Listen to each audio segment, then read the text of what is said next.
Hey, welcome to the Publish, Promote, Profit podcast with me, Rob Kosberg. Every week, I interview thought leaders and experts who have used a book to grow their income and their impact. So tune in weekly for these interviews so you can learn how to use your own best-selling book and go from hunting for clients and opportunities to instead being the hunted.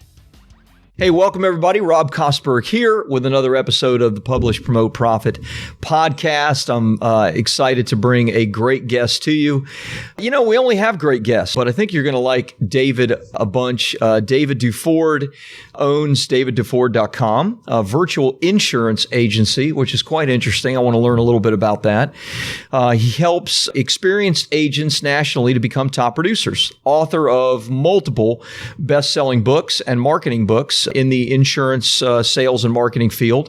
The Official Guide to Selling Insurance for New Agents, that's one of them. Official Guide to Selling Final Expense Insurance. I'm not sure I even know what that is, but final expense sounds interesting, so I'll ask about that.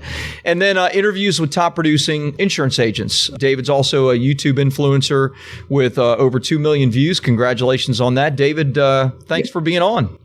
Nice to meet you. Thanks for having me. Yeah, good to meet you too, man. I see your books have done real well. Congratulations on that. And obviously, your YouTube channel has done really well. What the heck is a virtual insurance agency? Yeah, it's like a real agency that just like sit in my house in the spare bedroom and yell at agents to sell correctly. So yeah, it's just, it's what you would normally think of when you think of an agency that an agent would work at, but just completely virtual. Gotcha. There's no office space. Everything's done on the phone and Zoom. And then agents then take what they learn and go out and help people in the particular verticals that we're in. Yeah, when I asked, my assumption was that, all insurance agencies are really virtual. I mean, I don't know how many of my insurance agents I've actually met, right? I mean, I have insurance on my home, I have insurance on my car. I just call somebody and get it all done. So I guess you've taken that to the point where why do we need an office at all? People need great training. They need to know what they're doing, and then they can do everything from there. Yeah, it depends on the business, I guess. There's a subsect of people that still like to go to the brick and mortar and sit down and shake hands and all. But there are people now that don't want to do that. And better yet, in some cases, there are a group of people that aren't, believe it or not, in 2021 online and doing everything without a salesperson, but still need personal help. So a lot of what we do is train agents to go to the person, to their home to help them. Although a lot of our business, especially with the pandemic and all, we've done a lot more over the phone sight unseen. Right. Either way, yeah, the whole office space thing is kind of a thing of the past, the way we look at it. Yeah. Well, I actually feel that. I mean, in some ways, the pandemic was a blessing in disguise for a lot of people. It was for us. I mean, I have a large office in Pasadena, California. I haven't visited it in over a year. I live in St. Augustine, Florida, so I no longer have to pay California state income taxes. I have the door open and I have the water right outside my window. I'm looking at sailboats and spectacular. So thank you, Governor Newsom, for shutting down all of the business in California as long as you did, because I hightailed it out. Anyway, this is not about me, it's about you. But so tell me, when it comes to the whole virtual insurance agency thing, one of the things I think about when I think about insurance is like the different kinds. I think of the financial aspect, and then I think of the protection aspect. So do you cover everything, or what's the focus? We're in the senior market. So our big, you live in Florida. Yeah, there's old people everywhere. I'm in the senior market. Well, yeah, old. In the market. So there's tons of people, that fit this bill of the baby boomers, right? They're hitting retirement. 10, 11,000 seniors turn 65 every day. And that's really important because it represents a shift in the mentality. You have a working mentality, you're accumulating money. And then you have the retirement mentality, which is holding on to what you made. Yeah. And then planning for the end. And so there's a whole host of sales opportunities when it comes to things like selling final expense insurance to pay for burial or cremation costs, or possibly using an annuity to protect against the ups and downs of the stock market. And certainly Medicare, because 65 is when people start Medicare. And typically Medicare is not enough. You have to get a supplemental plan or what's called a Medicare Advantage plan. And that's the opportunity. That's a foolproof trend that's verifiably getting better and better for decades to come. And this particular subsect of people appreciate service. They want help.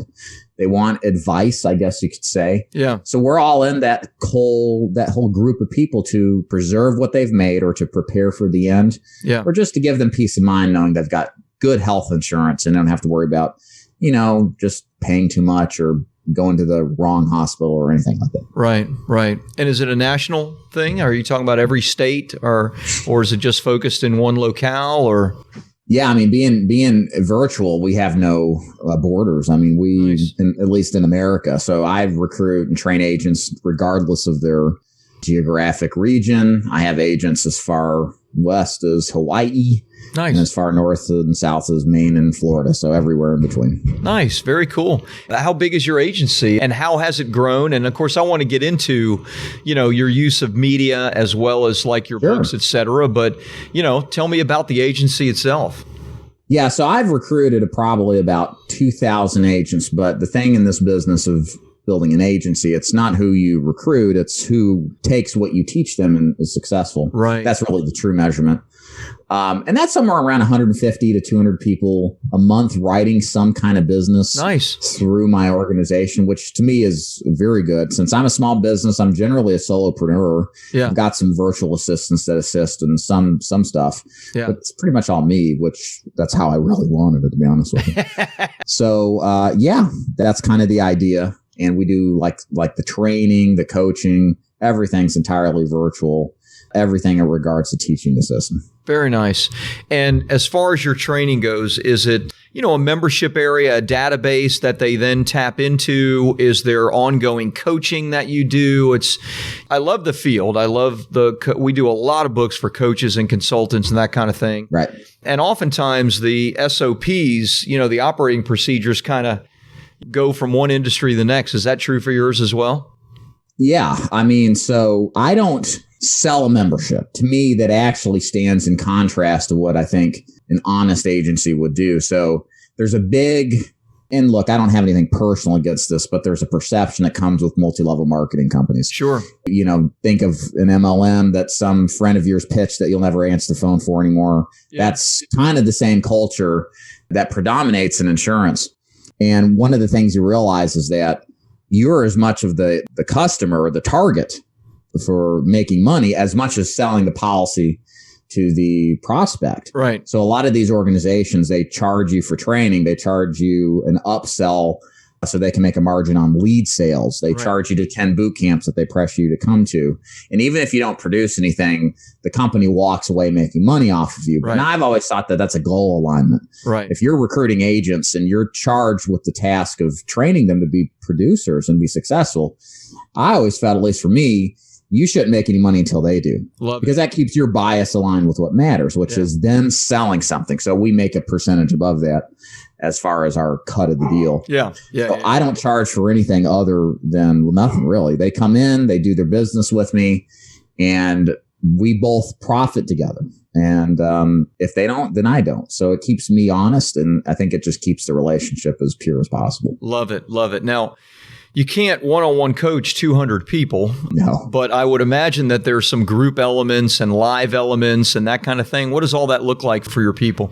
Yeah, great question. So first of all, I purposely tell my recruits that I'm looking for an entrepreneurially focused agent, somebody who is self-sufficient, that can study on their own, that can figure stuff out without babysitting constantly. Yeah. And this actually is very appealing because many people come into insurance because they don't want to work for somebody else. They don't want to be micromanaged. They want to have entrepreneurial freedom.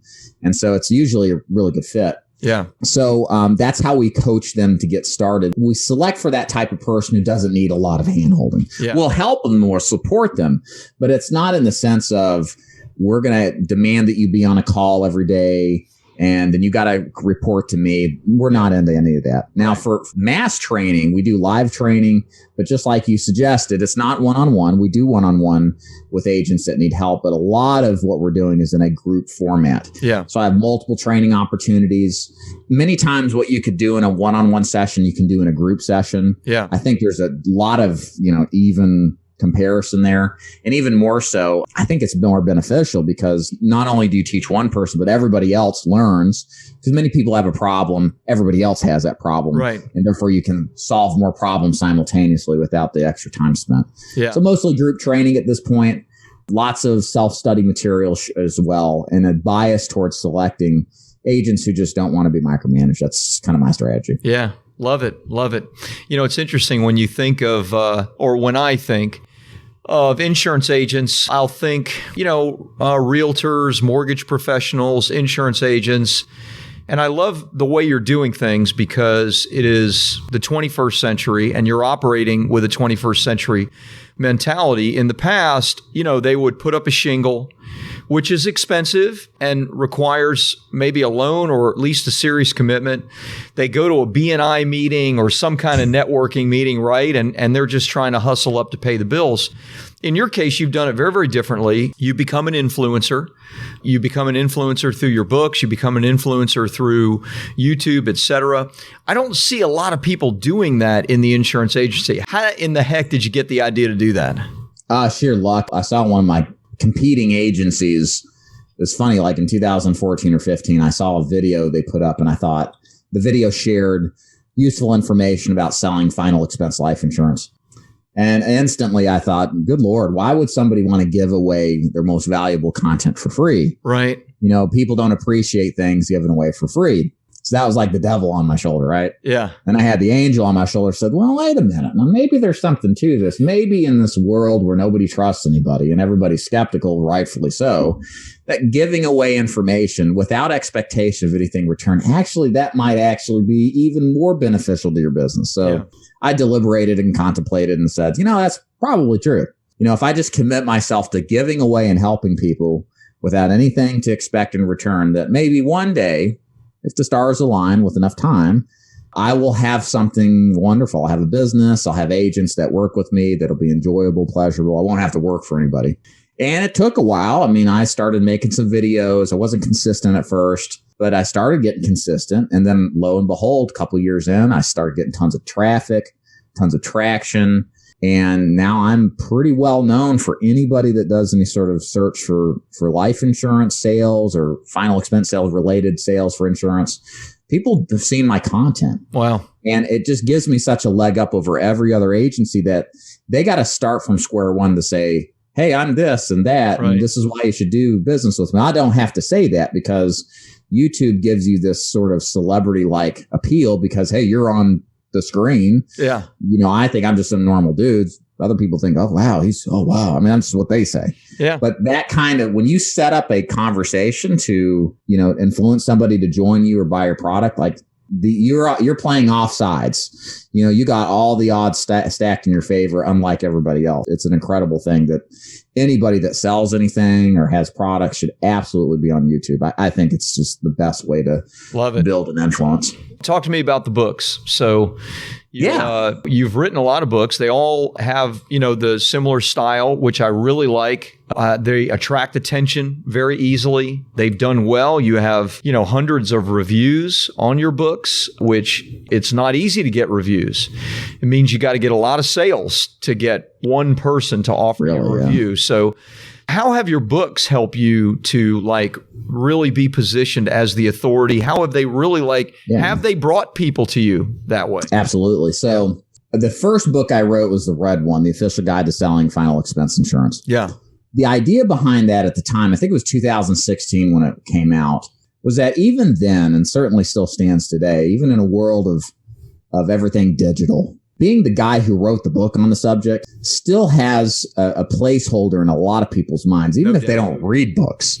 Yep. Right. So my thought process was, well, I know not every agent is watching YouTube, so I'm not going to touch a ton of people. So why don't I come up with some content and put it in book format that conveys a lot of the same stuff? And then for those people looking for books, because that's just how they're programmed, they're the kind that reads books to gain information. Here I am exposing myself to a different audience in order to position myself. So that's where that whole idea came around. The other ones that were kind of related to that, and I can talk about this at length or not, but I've had a brand shift over the years to be more broadly insurance an insurance sales influencer, not just in the niche of final expense life insurance. So the green book came out about, I think, a year or two ago, and it's more generic for the beginning insurance agent, no matter what they're doing, kind of as a starting point. And it's, again, being the person who wrote the book on the subject. Yeah. People just assume you're an authority. Yeah. I hope they believe it, but you wrote the book on it, but that's kind of what you're tapping into psychologically. Yeah, no question. The framing is radically different. I remember the first book I wrote was for my financial services company back in 2008 when things weren't so good in the financial services industry. And I'll never forget, I hustled hard. I got on a radio interview. This is pre-podcast. And that very day, I got a telephone call into my office because I was on the radio and I was an author. And I just thought, wow, this may really work. I mean, I'll never forget that moment. Have you had some moments like that where... I had a multi-million-dollar agency in South Carolina reach out to me because of a book that the final expense book. And the gentleman was very well decorated in his particular business and group. Life insurance sales. He sold insurance to employers, like, life insurance that employees would buy through the employer.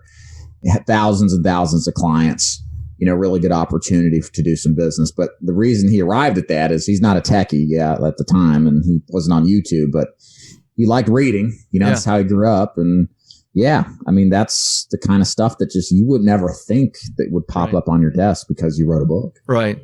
If somebody actually goes through the trouble of buying your book and reading it, you're done. Yeah, it's done. It's over. I mean, unless they hate it, that of course different. Right. But I mean, if they actually buy it and read it, it's over. If they can afford your services or they're a fit for your services, there's no competition there. Tell me, you're in a small niche as far as writing a book, which is great. I always highly recommend try to niche down as much as possible to my clients. But you're in a small niche, but your books have done really, really well. What have you done to market your books? How have you gotten reviews on your books? Like any kind of special things you've done to make them successful? So here's the thing. I think where I benefited from is I was in a market without competition. Yeah. Okay. I'll be honest. Yeah. Nobody else. Good, well, there was one or two final expense books that were out there, but I read them and they were trash. They're terrible. Yeah. And I thought, well, hell, I'll just write a book and bada bing, bada boom. Right. I never really. By the way, I'm a big dog lover, and that's Bob. That's okay. Bob's my co-host. No worries. My Argentine dogo. Cool. No better my screaming children in the background. They're out of here. So keep going though. So you were kind of a category of one. Yeah, to an extent, but I didn't have a lot of it. But again, the weird thing is my sales really picked up as my YouTube volume. So one hand washed the other. Love it. I put my book out there. I would get a couple of sales every month, like, 10, 20 sales, which, hey, I'm fine with that, right? But then a year or two into it, as my YouTube channel picked up and my overall kind of influence status picked up, guess what? The rising tide lifts all boats. And I'm making more sales now than I ever have. Like I am peaking with books that are years old. It's the strangest thing, but it's now that people know of me and they're aware I have a book, it kind of just serves back to people buying. So yeah. Well, thanks for sharing that. I mean, that's a big deal. I think what most authors would love is that the one book that they write and put their heart and soul into it would on its own produce the results that they desire. And, I always tell my clients, I'm like, look, if Michelle Obama, who's the most unknown person in the world, has to go out and appear on the Today Show and Good Morning America and do speaking engagements to sell her book, you're going to have to do something to sell your book. And so I love the whole idea of the cross-pollination of the YouTube channel and what that's done, because again, even in a small niche, 2 million views is significant. Have you done anything special to market your YouTube channel? That kind of leads to the next thing. Like, okay, you haven't really done, and they're cross-pollinating, but have you done anything special on YouTube to grow it?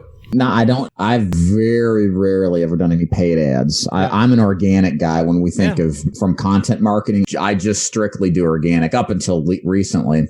And I would sometimes market my email list to show my YouTubes, because sometimes people come in through your website. They're not YouTubers. They're just like readers. and you want to cross-pollinate that to some extent. But for me, again, the thing with YouTube is I focused on delivering like top-notch, high-quality content, because that's the stuff YouTube wants. YouTube wants users to stay on their platform. They want them to stay engaged. They want to serve up ads to them. And the people who create good content will have longer average view times, which means more ads served. Right. And I just stuck at it. I mean, I never did anything super extraordinary for the YouTube, except just constantly created really good content. Yeah. And stuck with it for a couple of years before really getting serious traction. How many years has it been now? 2015 is when I started. No kidding. But I really didn't get super serious until 2016 or 17. I made a good bit of videos between then and then. Yeah. But after I started seeing some of the just escalation and viewership, I just started more and more and more and more. It was like, hey, it works. So triple down on what works. Get you excited. Yeah, exactly. Yeah. And how often are you producing content now for YouTube? Daily. Is it really? Daily. No kidding. Yeah, there were times when I did maybe 3 or 4. So it just depends on kind of the ebb and flow. Yeah. I might cut down a little bit and do longer format content on YouTube next year, more interview style. This year we're doing kind of more edited, shorter clips, 5-10 minutes average. So love it. But right now we're daily, and it's just, I don't have a big file. 20,000 people in the scope that's about my subscription base. That's not a lot of people. Right. Okay. Especially since there's probably about 500,000 plus licensed agents. I mean, it's a small subsection, but you don't need a big group of people subscribed to do. I know agencies in my business have a little YouTube channel. They're doing great.